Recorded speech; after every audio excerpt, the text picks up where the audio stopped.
Good morning, good afternoon, and good evening po sa inyong lahat. Ang ating devotion for today ay sa book ng Proverbs, in Tagalog, mga kawikaan, chapter 9, verses 1 to 18, ang karunungan at ang kamangmangan.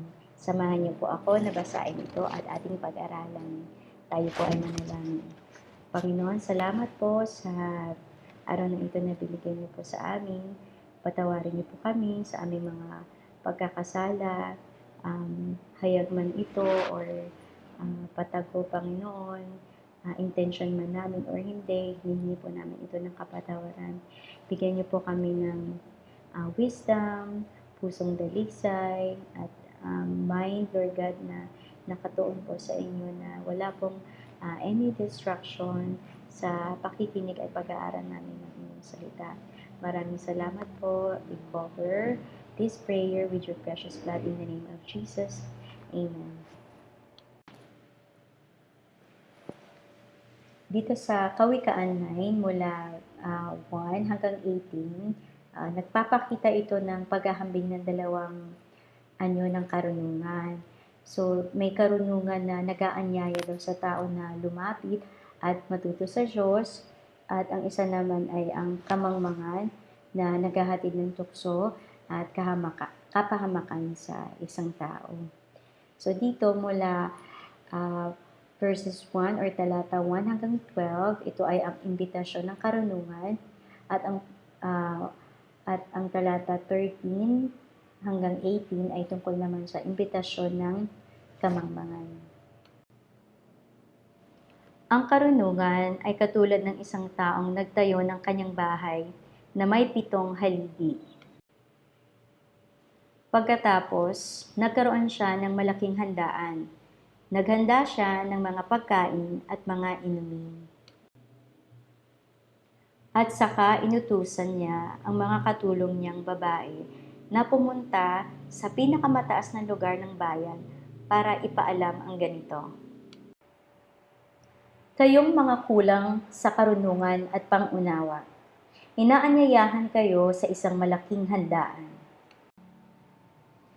Hali kayo, kumain kayo at uminom ng aking inihanda. Iwanan na ninyo ang kamangmangan upang mabuhay kayo ng matagal at may pangunawa.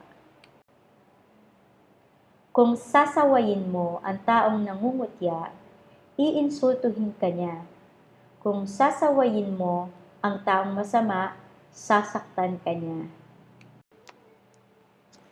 Kaya huwag mong sasawayin ang taong nangungutya, sapagkat magagalit siya sa iyo.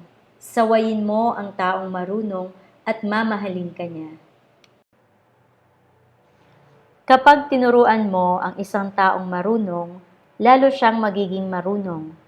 At kapag tinuruan mo ang isang taong matuwid, lalo pang lalawak ang kanyang kaalaman.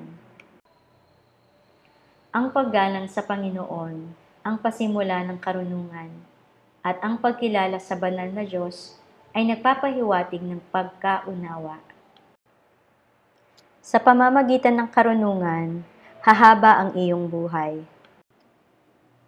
Kung may karunungan ka, magdudulot ito sa iyo ng kabutihan, ngunit magdurusa ka kung ito'y iyong tatanggihan. Ang kamangmangan ay katulad ng isang babaeng maingay, hindi marunong at walang nalalaman. Nakaupo siya sa pintuan ng kanyang bahay o sa upuan sa mataas na lugar sa lungsod. At tinatawag ang mga dumadaan na papunta sa kanilang trabaho. Sabi niya, "Hali kayo rito, kayong mga walang karunungan." At sinabi pa niya, "Sa walang pangunawa." Mas masarap ang tubig na ninakaw at mas masarap ang pagkain na kinakain ng lihim. Ngunit hindi alam ng mga taong pumupunta sa kanya na sila ay mamamatay. Ang mga nakapunta na sa kanya ay naroon na sa libingan. Mula sa talata 1 hanggang 6 ay patungkol sa piging ng karunungan. Ang karunungan daw na inilalarawan na parang isang babae na naghanda ng isang malaking piging or handaan, inayos niya yung kanyang bahay, naghanda ng pagkain at inumin, at nag-anyaya sa lahat ng gustong magtamo ng karunungan. Yung karunungan na tinutukoy dito ay karunungan na mula sa Diyos na nag-aanyaya daw sa atin na tumanggap ng katuruan niya. So yung piging naman ay nagsisimbolize o yung handa ay nagsisimbolize ng masaganang buhay na matatanggap natin sa pamamagitan ng pagsunod natin doon sa mga mga utos ng ating Panginoon. Katulad din dun sa Book of John 6:35, sabi dito, "Ako ang tinapay ng buhay, ang lumapit sa akin ay hindi na magugutom." Katulad din ng Mateo 11:28 hanggang 30, sabi dito, "Lumapit kayo sa akin, kayong lahat na nahihirapan at lubos na nabibigatan, at kayo bibigyan ko ng kapahingahan." Dito naman sa verses 7 to 12, payo ng karunungan.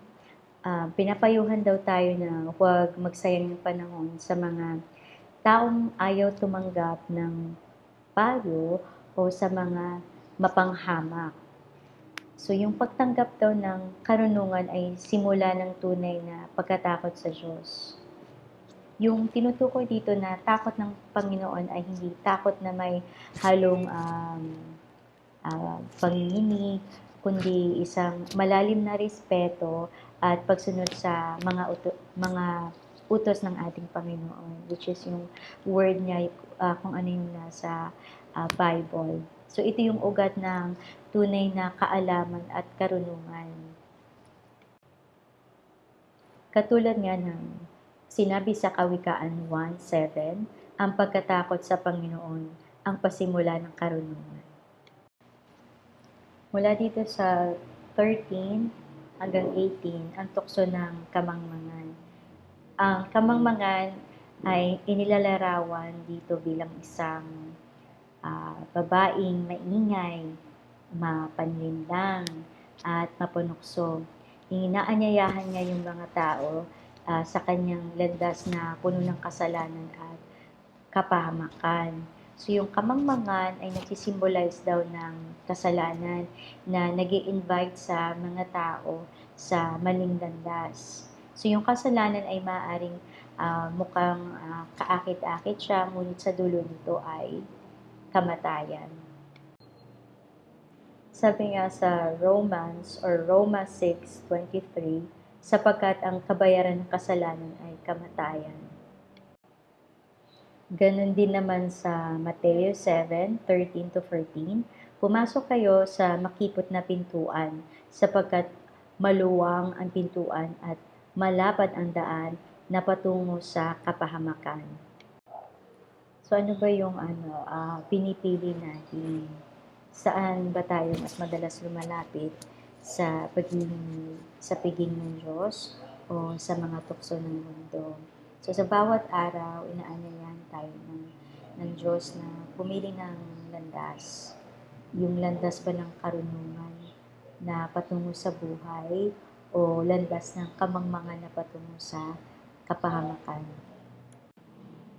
Ang sinasabi ng Kawikaan 9 ay ang pagkakaroon ng karunungan, ito yung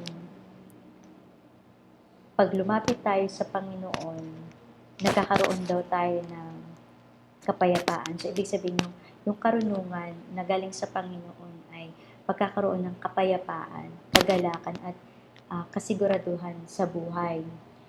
Kung itatanggi natin yung imbitasyon naman daw ng Panginoon, ito ay magtutulak sa atin ng walang hanggang kamatayan.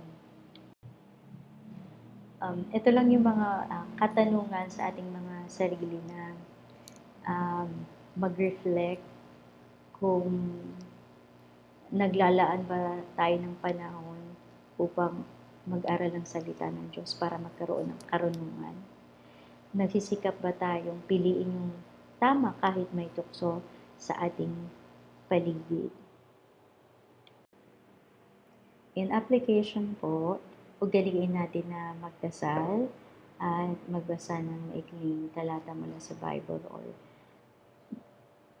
one chapter a day para lumawak pa ang ating pangunawa at karunungan tungkol sa ating Panginoon. Iwasan ang pag-aaksaya ng oras sa mga bagay na walang halaga. So like for example, yun nga, common na to, instead na mag-scroll sa Facebook, why not read the Bible? Kasi ang karunungan ng Facebook ay pangmundo. Marami kang malalaman pero ayun nga, pangmundo lang siya. Pangmundo dahil binibigyan ka lang ng mga impormasyon tungkol sa mga tao na nakikita mo doon sa Facebook or mga mga nangyayari na nakakapagbigay sa iyo ng ibang emosyon, pagkagalit, pagkainis, minsan masaya, pero saglitan lang yun, natatapos din yun.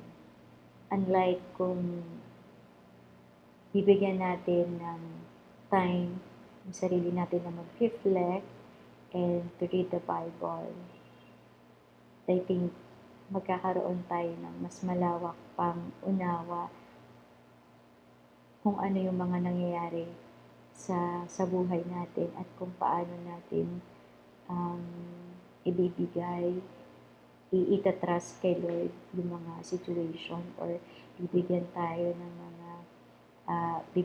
Lord ng wisdom through His Word kung paano natin malalampasan yung everyday life na ginugo through natin.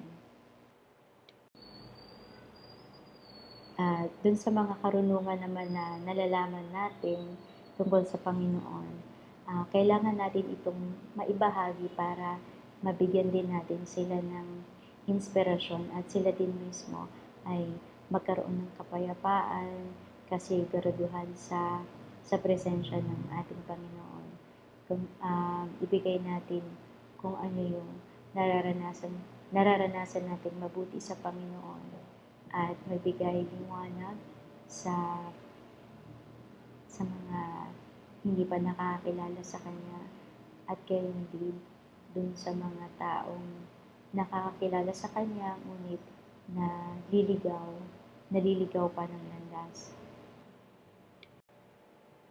So sa aking pangwakas, basahin ko lang yung 2 Timothy